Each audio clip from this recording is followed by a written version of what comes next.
चोरी जे चंद्र के बनिसा पयो मदीने जे चंद्र के हजरत मोहम्मद मुस्तफा सल्लल्लाहु अलैहि वसल्लम जिनके बनिसा पयो हकीकत ही है त फैजा हुआ असन इंदी मिनल फजर महबूब जो चोरी जो चंद्र खां वधीक हसीन हुआ सुभान अल्लाह कदे महबूब मुझे मटन चोरी जो कमर आए बलक खुद चंद्र जे चमक अंदर उन जो असर आए चंद्र के रोशनी मिली त महबूब जे करे सिज के रोशनी मिली त महबूब जे करे इन मानन के जेके नूर मिलो त न महबूब जे करे उर्दू में शायर ये तो चले त चांद से निस्बत देना ये भी क्या इंसाफ है इसके मुंह पे छाया मदनी का चेहरा साफ है दियो उर्दू शायर पंहिंजे ख्यालन जो इज़हार इन तरह करे तो त मैं वो शायर नहीं जो चांद के दो उन चेहरे को मैं उनके कशफ पर चांद को कुर्बान करता हूँ सुभान अल्लाह शाह अब्दुल लतीफ भिटाई रहमतुल्लाह अलैह उन मंजर के इन अंदाज में बयान करे तो चौन सुभान अल्लाह किए तो चवे त चंद्र चवाए सच जे मुठो न भाई आए कदे उभरे सनरा कदे उभरे अच्छा ओ मुँह में बरे मच तो मैं नाए पेशानी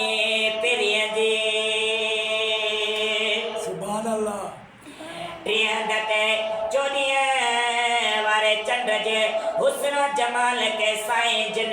जी हिक झलक ते कुर्बान कदे चवे तो त चोनी चंद्र तू उभरे सासी करे सिंगार पलक पिरिया जन पिरिया जे हिलन करी हजार जहड़ तू सब जमार तेड़ो दम दोस्त जो